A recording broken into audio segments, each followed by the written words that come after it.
Hello, everyone, and welcome to another Mondays with Michelle video.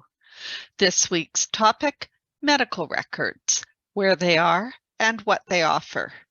We'll review digitized images of admission registers and patient records on various websites and discuss how these documents can help us better understand our ancestors' lives. Let's get started. One of the first sites I went to was the National Archives, and they have a link to the hospital records database and the Welcome Library. So if we look at this home page, it does have information about the Welcome Library and about the hospital records database. It's got some other information as well. If I move to the Welcome Library images, let's just take a look there. So this is basically their search screen of everything that is available, including items that have been digitized. So you can filter your search just to what's online. You can filter by date, you can filter by format. So what I did initially is I searched on various terms. So I decided to search on hospital, and there's all kinds of items listed. I decided to search on case book, and that looks promising. These will be the details of the patient cases. I also searched on patient register. We've got some of those. And I also searched on dispensary. So my point here is there is quite a bit that is online through the Welcome Library images. And I've got a few items that I pulled up to show you. So if we look at case books, this is one of the items. They have the records for the Crichton Royal Hospital. And if we look at the actual entry, just to show you the kind of information, this is page 23 of 390. You can use your page up and page down keys to look at the details. If you click on it, you can enlarge it. So as you can see, these are the detailed case notes for a particular individual. If I close it down and just go back to, I'll look at the thumbnails. Let's see if we can find the very beginning of one of the patients. This looks like the first entry. Yep. And as you can see, I can scroll through the pages of information. So the way these documents are set up, if I just enlarge this item, we get a brief kind of biography about the individual. So who he is, some basic information, and then there are some notes about his affliction, and then we get into other observations and detailed notes. And there is quite a bit of information. So for this individual, if we scroll down, this is all still this same individual. There's quite a bit here. So basically his entire case file, and now we've got a new individual, and it gives the patient number at the top. So I thought that was quite interesting, the amount of detail that you could see. Now, the next website I want to show you is the hospital records database. And with this one, you can type in the name of a hospital and search for information, or you could type in the name of a town and see all of the hospitals in this database that are associated with that town. The other thing you can do, which is what I did initially, is just click search the database, and it brings you up basically the entire database so that you're seeing everything. But if I want to limit it to, say, give me all of the hospitals associated with York, there's my list. And what I did was I looked at, let me just pull it up, the York County Hospital. So I clicked on the York County Hospital entry. Let me just go back here. York County Hospital, and I just clicked on details. And I see this information screen. And what's helpful about this, it not only tells you when the hospital was founded so that you can get some idea of the dates of earliest records, it tells you how it changed over the years as far as the administrative authorities. It also, most importantly for us, tells you where the records can be found and what kinds of records. So NICRO has clinical and patient records from 1908 to 1955. York University Borthwick Institute has, if we look down, they've got clinical and patient records, but they have admission and discharge records from 1829 to 1880.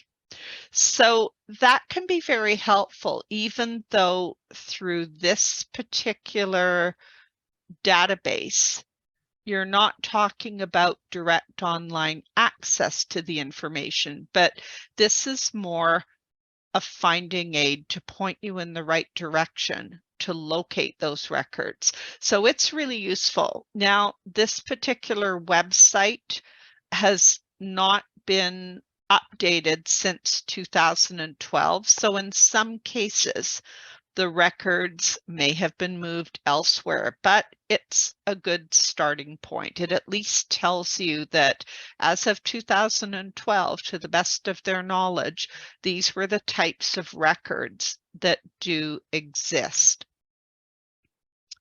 Now, as I said, I did take a look at some of the paid websites just to see what they had in their catalog collections for medical records. So on Find My Past, I did search all record sets and then did a catalog keyword search by typing in medical. And you can see we have some patient admission registers and casebooks. We've got Northampton General Hospital admissions. We've got Portsmouth Hospital records. We've got Queensland.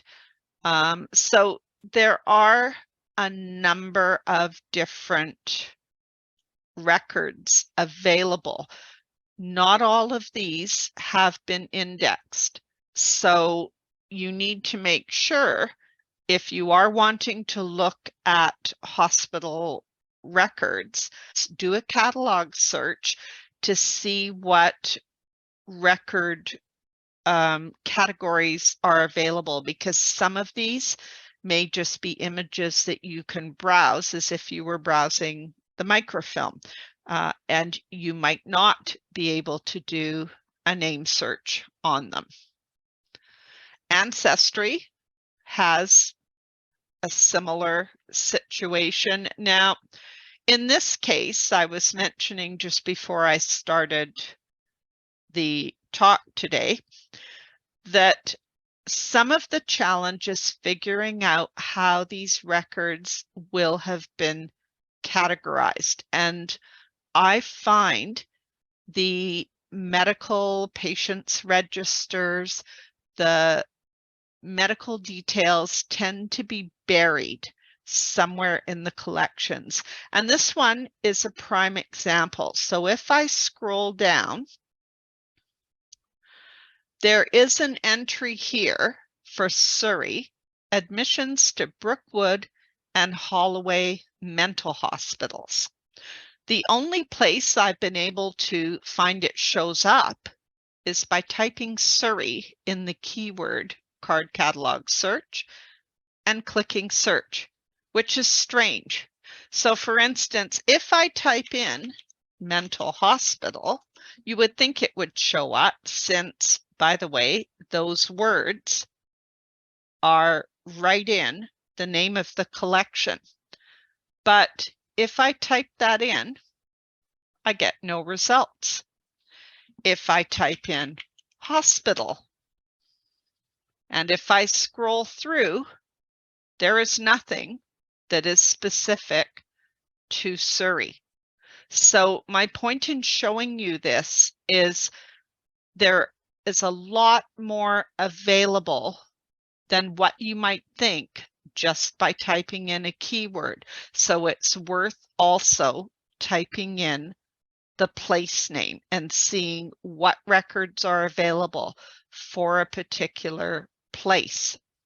Now, if we take a look at the actual register, since I know many libraries do have Ancestry available for subscription for their patrons, so even if you don't have an Ancestry account, you can probably access it from your local library.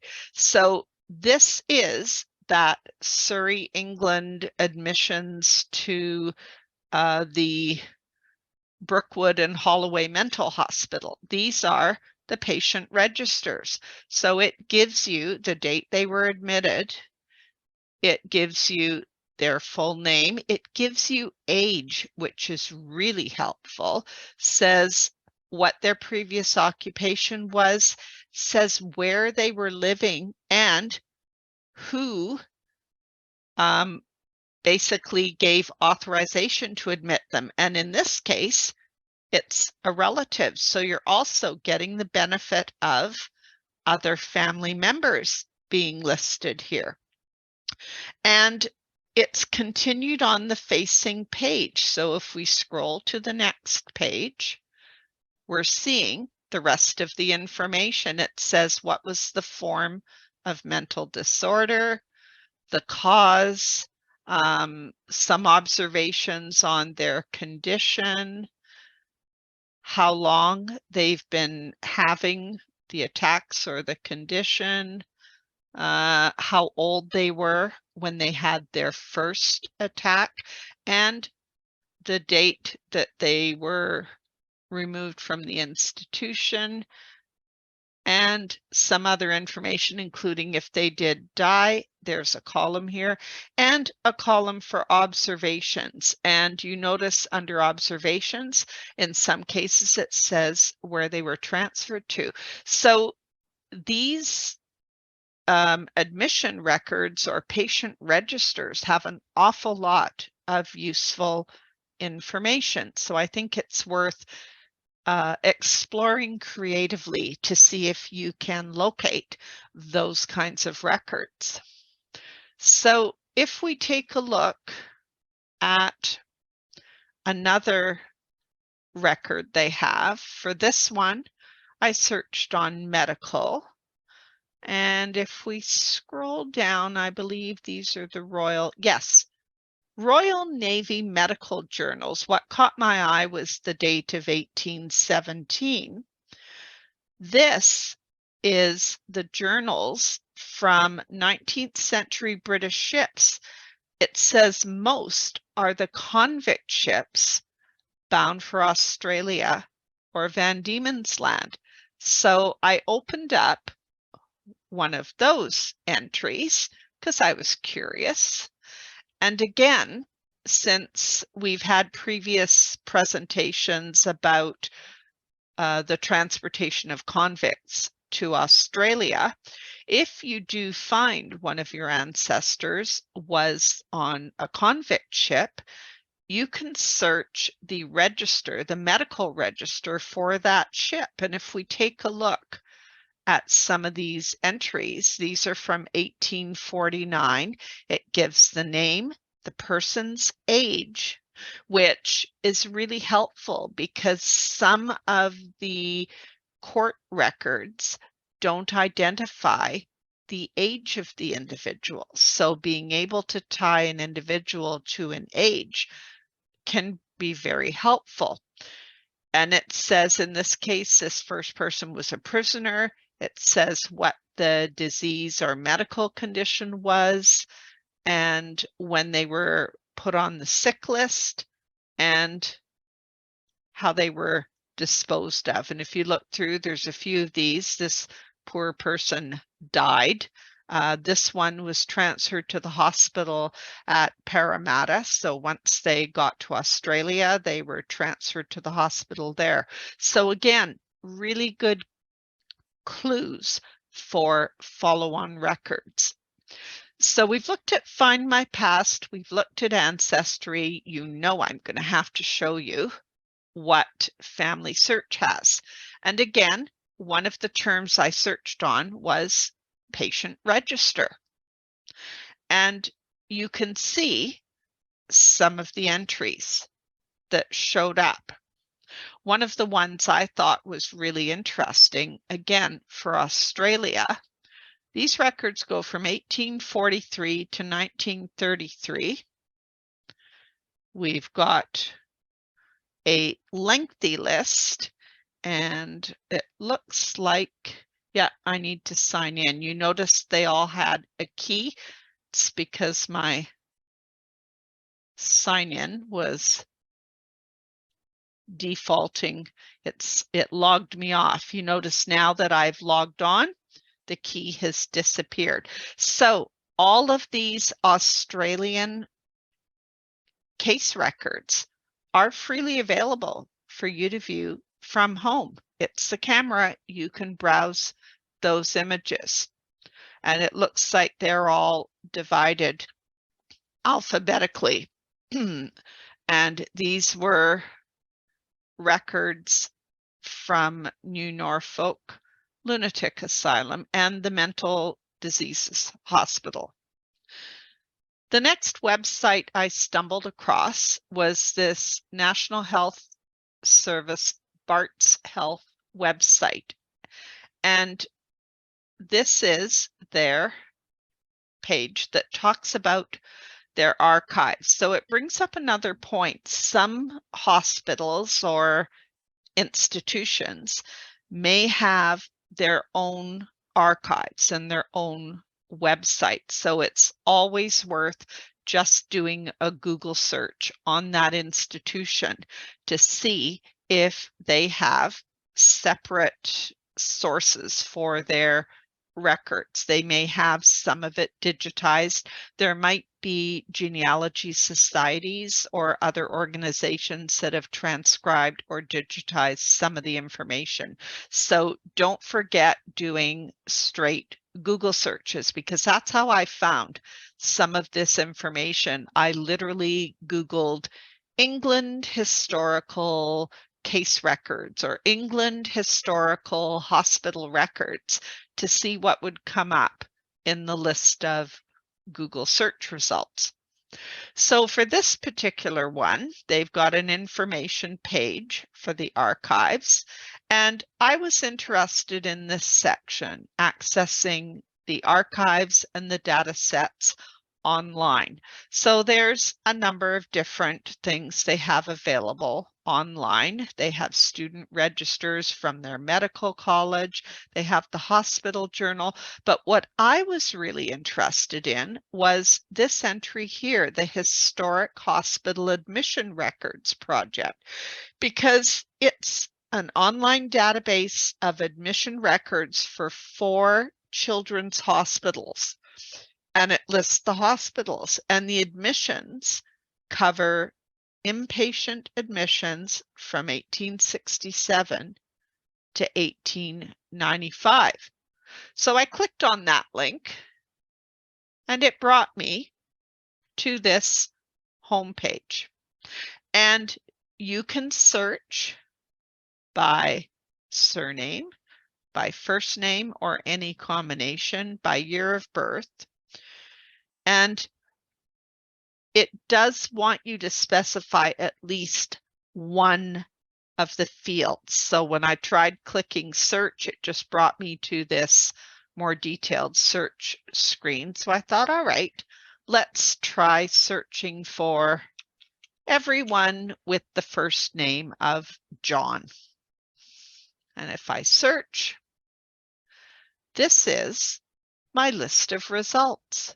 So it's giving the date they were admitted, the age, their first name, the surname, what they were admitted for, the registration district if it was known. So if we want to look at the details of one of these entries, we would just click this institution link,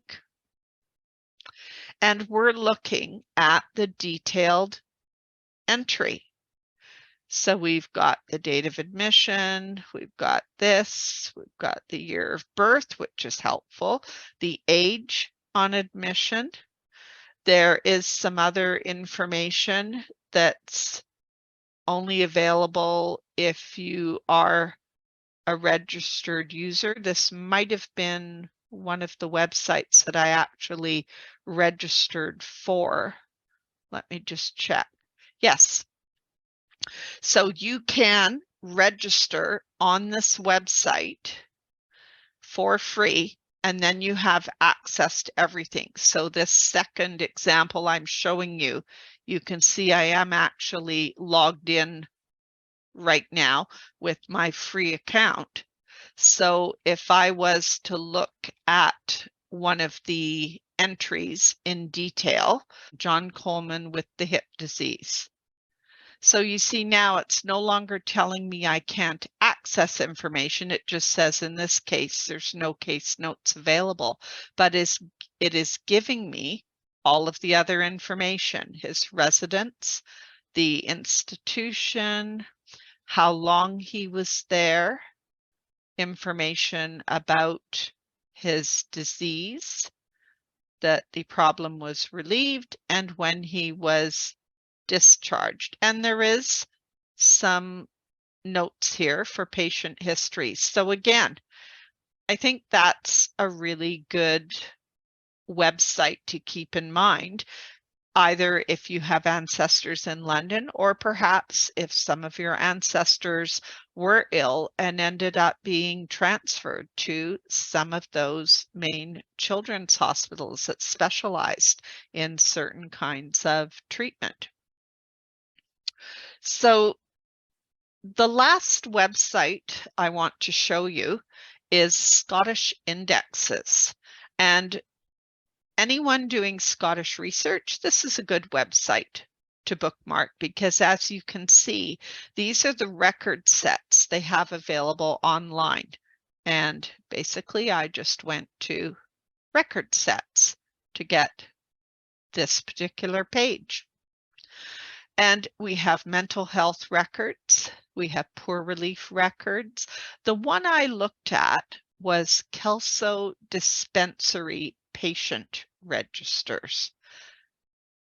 And you get basically a search screen. So you can type in first name, surname. Again, quite often I will try just clicking search to see what shows up. And all kinds of things show up. So there are many pages of information. If I just randomly click on a page to get to the A's, I've got names, ages, I've got place, and I've got a year. If I click the transcription button, I am getting the transcribed entry from that patient register. And we were commenting just before the meeting started. When I think of the word dispensary, I think in terms of the place I go to buy my medications. I wouldn't think of the dispensary necessarily as where I would go to find patient records. To me, this looks more like what I would consider the doctor's notes or the patient information. So keep in mind, depending on the country that you are searching for records, the terminology might be different. I hope you enjoyed this week's video. Don't forget to download the handout. You'll find the link in the video description at the bottom of the screen. You may need to click more to see the handout links. Thanks for watching.